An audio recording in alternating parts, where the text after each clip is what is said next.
I suspect that, and I hope not, I suspect that the finance minister is doing a Elon Musk on the external affairs minister.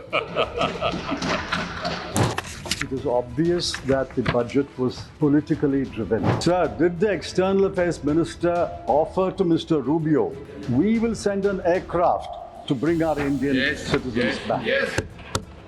Another list of 483 Indians who have been identified as illegal immigrants.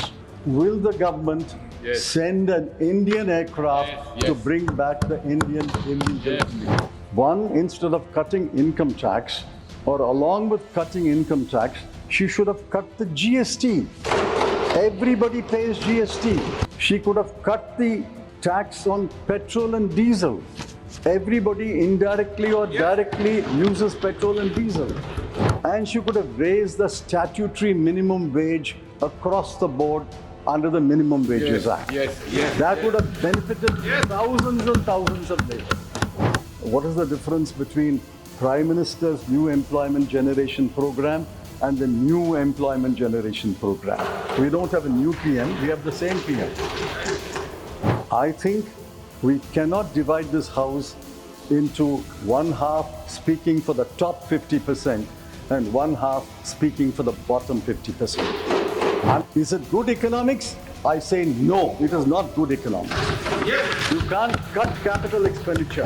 But she was focused on income tax and she was focused on the Delhi election.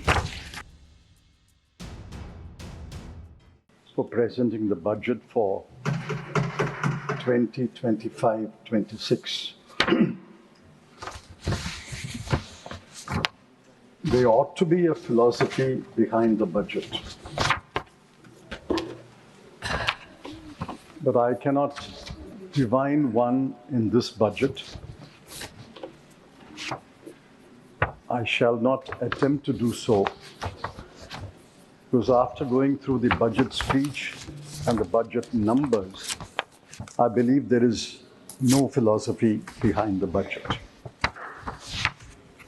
It is obvious that the budget was politically driven. I shall not elaborate upon that, but I congratulate the finance minister for achieving one of her objects a couple of days ago. Congratulations, Finance Minister. I would like to start on an unusual note. The Finance Minister's asked this House to appropriate 20,517 crore for the Ministry of External Affairs.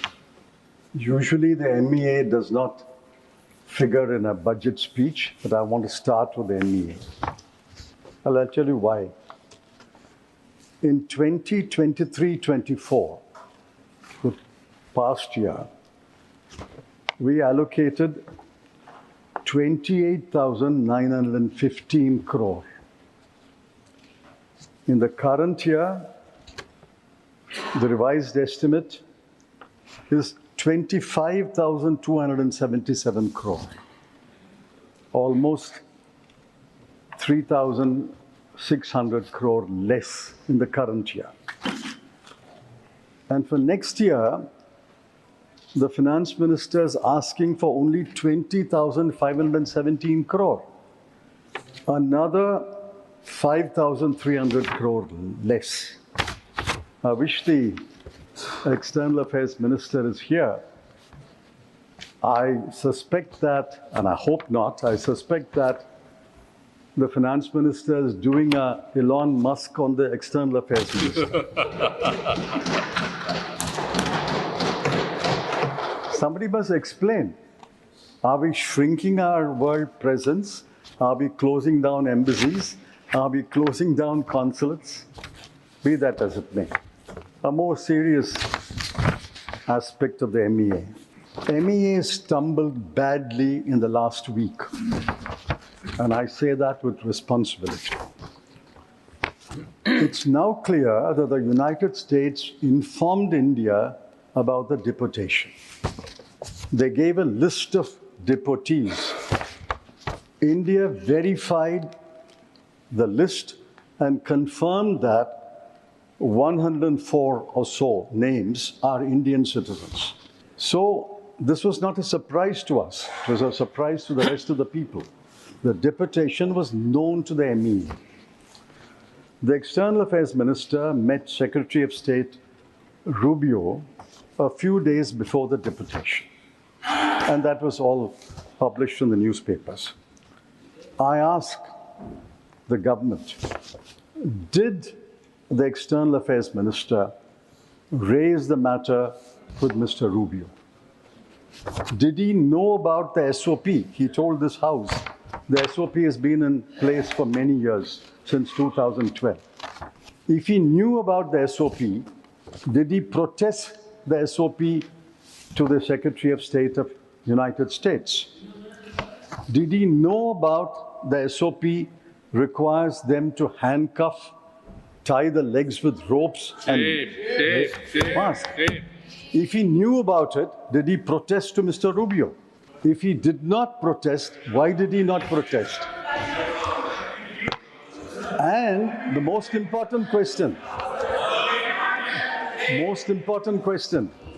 did the External Affairs Minister, he can reply later. Did the External Affairs Minister, He can reply later. Sir, did the External Affairs Minister offer to Mr. Rubio, we will send an aircraft to bring our Indian citizens back? Yes.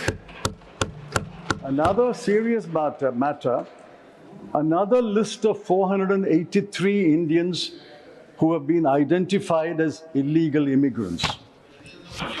I don't know when the deportation will take place. I ask a specific question. Will the government send an Indian aircraft to bring back the Indian illegal immigrants? Income tax cut is the FM's main thrust of this debate, and she has given a number of interviews. The House should know that only 3.2 crore persons pay income tax, from the last figures available. The rest filed returns, but they pay nil tax. She has raised the government has raised the threshold from 7 lakhs to 12 lakhs, and it applies to all taxpayers right up to the highest taxpayer. Now, I've looked at the CBDT statistics of taxpayers, the last available statistics. My rough calculation is about 80 to 85 lakh taxpayers will go out of the tax net from next year, and 2.5 crore will benefit. But the 2.5 crore includes not only the middle class, which the finance minister passionately championed, it includes 2,27,315 persons who returned a total income of more than 1 crore. It includes 262 persons who returned a total income of more than 100 crore. And it includes 23 persons who returned a total income of more than 500 crore. So this is not benefiting the middle class alone, which I welcome, but it's benefiting the very rich and the richest in the world. Yes. Finance ministers also claimed that she had foregone 1 lakh crore rupees. Yet she has claimed that the net tax revenues to the center will grow by 11.1% in 25-26. In 24-25 also it grew by 11%. So it's about the same number. After foregoing 1 lakh crore, in this budget, how does she claim that the net tax revenues to the center will grow by the same 11%? This is pure magic, not mathematics. I will reserve how this magic unfolds, and I will comment on it later. Secondly, the finance minister says this 1 lakh crore will go into consumption. and that consumption will boost the economy. I find initially a lot of cheerleaders accepted that claim. But in the last 2-3 days, even the finance minister's cheerleaders are becoming skeptical about it. I asked the Honorable Finance Minister, will not part of the 1 lakh crore go into savings? SBI chairman has hoped that part of it will come to him and the banking system. Will not part of the 1 lakh crore go into repaying old household debts? Will not part of the 1 lakh crore go into travel abroad? Will it not go for educating children abroad? And will it not go into consuming imported goods? If you deduct all this, how does the Honorable Finance Minister claim that the entire 1 lakh crore will go into consuming domestic goods and services? It's only consumption of domestic goods and services will boost the GDP rate. And besides, what is 1 lakh crore when compared to the size of the GDP? The size of the GDP this year is 324 lakh crore. 1 lakh crore of 324 lakh crore is 0.3.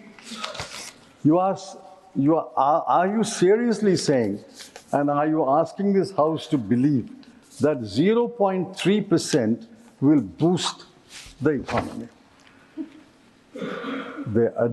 My humble advice to the finance minister is, don't rely on only one engine of growth, consumption. Look at other engines of growth, like exports, capital investment. Those other engines must be revved up. You can't rely upon one engine of growth. Most of this consumption will not go into consuming domestic goods and services. Now contrast what she has forgotten. She remembered the middle class, but I congratulate her for that.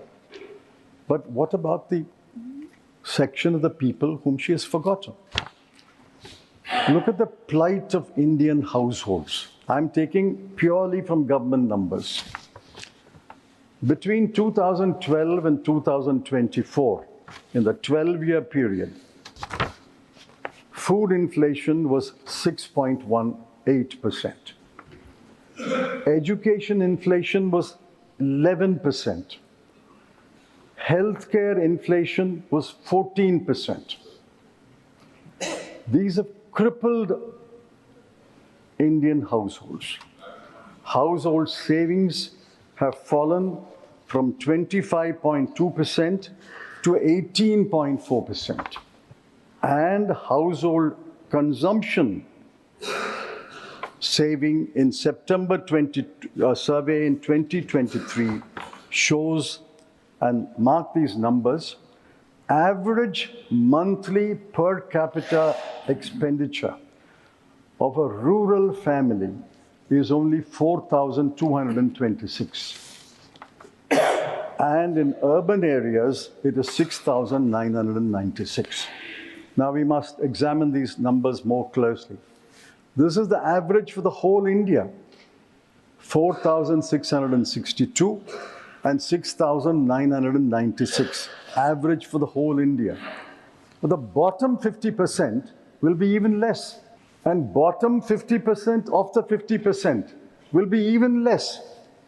Now, what has this budget done for the average Indian household in the bottom 50% and the bottom 25%?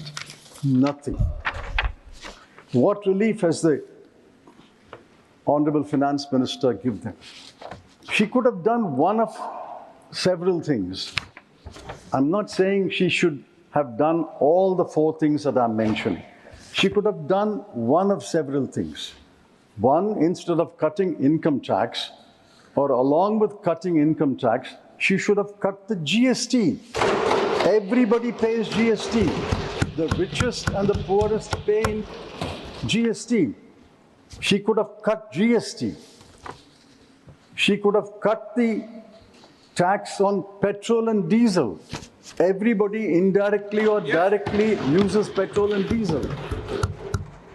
She could have increased the Maganrega daily wage. She could have increased that rate because the poorest are the ones who are going to Maganrega work. And she could have raised the statutory minimum wage across the board under the Minimum Wages Act. That would have benefited thousands and thousands of labour. She did nothing, but she was focused on income tax and she was focused on the Delhi election. Let me turn to another subject. The most gravest challenge facing the country is unemployment. I think all of you will agree, unemployment is the gravest challenge. Even the treasury benches must agree. The periodic labor force survey, popularly known as PLFS, concluded that unemployment rate is 3.2%. Now, if the unemployment rate is 3.2%, and that the economic survey also repeats that, if the unemployment rate is 3.2%, I'm sure the London School of Economics, as well as every other university, teaches us that any unemployment rate less than 5% is equal to full employment. I won't get into the intricacies. If unemployment rate has fallen to 3.2%, why should we worry? We should all be happy because it's full employment according to economic theory. The same PLF says youth unemployment is 10.2%. The same PLFS says graduates unemployment is 13%. If youth unemployment is 10.2 and graduates unemployment is 13, how does it conclude that the total unemployment rate in India is only 3.2? For every job, for 100 jobs, there are 1 million applicants. For 1,000 jobs, there are several million applicants. The economic survey, sir, I quote, we need to create 78.5 lakh non-farm jobs every year until 2030. I asked the Honorable Finance Minister, what is her plan? What is the way forward to create 78 lakh non-farm jobs between now and 2030? They will be in government until 2029. So the bulk of the period is their government. They should tell us clearly a path to create 78 lakh jobs every year until the end of the government. Sir, the next I come to the famous PLI. The budget has 8 lines of expenditure on employment generation. I've looked at it closely. If I'm wrong, the Honorable Finance Minister will correct me. There are 5 lines of expenditure under PLA. There's 1 line of expenditure called New Employment Generation Program. There is 1 line called Prime Minister's Employment Generation Program. There's 1 line called Skill India. I don't know the differences between these acronyms. What is the difference between Prime Minister's New Employment Generation Program and the New Employment Generation Program? We don't have a new PM, we have the same PM. On the 8 lines in the current year, mark these numbers, sir. On the 8 lines together, I've got the breakdown, but I'm taking all 8 lines of expenditure. In the current year, the budget allocation when she presented the budget last year was 28,318 crore. This is the gravest challenge. You allocated 28,318 crore. But what will you spend? By March 31, you will spend only 20,035 crore. Why are you not spending 8,000 crore on the challenge, which is the gravest challenge facing the country? Yes. The PLI scheme is a spectacular failure. Yes. Otherwise, you would have spent this money. Employment generation is a spectacular failure. Now I look at another aspect. The wages of salaried male worker as well as female worker, but I'm giving the numbers of the male worker. The wages of salaried male worker has fallen in the last 7 years from 12,665 per month to 11,858 per month. This is the own numbers. From 12,665 to 11,858. The wages of self-employed male worker has fallen from 9,454 per month to 8,591 per month. So what is the position, sir? The position is incomes are falling, wages are falling, government expenditure is not keeping pace with the promises, household net savings have fallen, household debt has arisen. Yes. This is the plight of the bottom 50% of India. Yes. There's nothing in this budget for the bottom 50%. I think we cannot divide this house into one half speaking for the top 50% and one half speaking for the bottom 50%. I'm quite happy to speak for the bottom 50%, but I want the treasury benches also to impress upon their ministers to speak for the bottom 50% Yes. of India. Yes. Yes. Man ki baat. Sir, let's take Make in India. They made such a hullabaloo about Make in India, Made in India. What was Make in India became Made in India. In global manufacturing trade, India's share is 2.8%. China's is 28.8%. So we are not a big player in manufacturing goods trade. The share of India's manufacturing in the GDP has fallen under this government. Yes. And I give the numbers from the economic survey. 2014, it was 15.07%. 2019, it has fallen to 13.46%. And 2023, it is 12.93%. These are the numbers of the World Bank. Economic survey has proportions in the GVA, but that has also fallen from 17% to 14%. So manufacturing as a proportion of GDP has not increased under this government.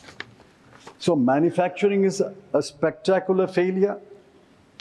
PLI is a spectacular failure. So what has this government got to boast about after the last 11 years? I come to my penultimate point. Now, budget is about numbers. I don't want to burden the House with numbers, but I have to mention some numbers, because the budget is about numbers. Now, the FM, Honorable FM, claimed in a number of interviews that she has not only met the fiscal deficit target, but has improved upon the fiscal deficit target. Absolutely true. If you look at the numbers, 4.9, achievement was 4.8. But how did she achieve this 4.8? She cut capital expenditure by the central government by 92,682 crore. Not revenue expenditure, sir. Capital expenditure by the central government was cut by 92,682 crore. She cut the grants in aid to states for creating capital assets that's another form of capital expenditure, by 90,887 crore. So total cut in capital expenditure by the center and the states, I'm not apportioning blame, but the center and the states in the current year will be 1,83,569 crore. By cutting capital expenditure by such a humongous amount, she saved on the fiscal deficit 43,785 crore. I can understand if she has saved on the fiscal deficit 1,83,000 crore. It is bad policy, but I will understand. But after cutting 1,83,000 odd crore, she saved about 44,000 crore. Is it good policy? I don't know. Is it good economics? I say no, it is not good economics. You can't cut capital expenditure and compress your fiscal deficit and say, I have met my fiscal deficit, I've improved my fiscal deficit. On the expenditure side, I want honorable members, all of us are concerned, to look at these numbers. Where are the cuts fallen? On health, 1,255 crore. On education, 11,584 crore. On social welfare, 10,019 crore. I wish the Agriculture and Rural Development Minister was here. On agriculture, the cut is 10,992 crore. On rural development, it is 75,133 crore. And in urban development, it's 18,907 crore. Why do you make these cruel cuts? There are other unkind cuts. I won't give the numbers. On Poshan, Jal Jeevan Mission, National Social Assistance Program, Pradhan Mantri Gram Sadak Yojana, Crop Insurance Scheme, Urea Subsidy, PM Garib Kalyan Yojana. In all these programs, there have been cuts. The most cruel cuts are, I hope I'm pronouncing this correctly, sir, Anusuchit Jati Yojana. Anusuchit Jati Yojana. 1,340 crore has been cut. Young Achievers Scholarship, 455 crore. Post-Metric Scholarship for Scheduled Caste, 860 crore. Program for Development of Scheduled Tribes, 670 crore. You cut money for Scheduled Caste, Scheduled Tribe, and Anusuchit Jati. And you say, I have reached my fiscal deficit, I've improved my fiscal deficit. Look at the grand announcements in this budget. One grand announcement was Urban Challenge Fund, para 58 of the budget speech. I was impressed. Urban Challenge Fund, 1 lakh crore was announced. What is the allocation? 10,000 crore. Jal Jeevan Mission, para 55 of the budget speech. Jal Jeevan Mission says, we have provided water to 80% of the population of India, and we will provide for the remaining 20%. We are therefore extending the scheme. The budget estimate for the current year was 70,163 crore. Actual expenditure is 22,614 crore. I mean, this is pure magic, sir. You don't spend 1/4 or 1/3 of your money, and you claim that everybody has been provided water. Now I come to my last point. Sir, you will give me 1 more minute. I would say, I'd undertake it. Yeah. Now, what did the CEA say? The Chief Economic Advisor is a reasonably autonomous office. I'm glad the Honorable Finance Minister has given him the freedom to speak his mind and to be frank and forthright. I congratulate the Honorable Finance Minister in the end for that also. What did he say? Get out of the way. Yes. It's all we are saying, get out of the way. In a different context. Deregulate. Deregulation drives growth. Work towards giving to people back their agency and enhancing the economic freedoms of individuals and organizations. What is the response of the Honorable Finance Minister? To get out of the way and to deregulate, her response is to announce in the budget speech 7 new schemes, 8 new missions, and 4 new funds. Now, where will the money come from these schemes and missions and funds? I don't know, because there's no allocation. Sir, in conclusion, I want to say this. Half a minute. Governance is in the present. There is a government, but I'm sorry to say there is little governance. There is no philosophy, therefore no policies. In 1991, we faced a graver situation. There was a man entered this parliament, entered the North Bloc. Yes. He had an economic philosophy. Yes. He followed it with policies that required wisdom and farsightedness. Dr. Manmohan Singh had them. And I'm urging the Honorable Finance Minister to recapture the wisdom and the farsightedness of Dr. Manmohan Singh. One last question. This is through the Finance Minister to the government. Why have you not conferred a Bharat Ratna on Dr. Manmohan Singh? Yes.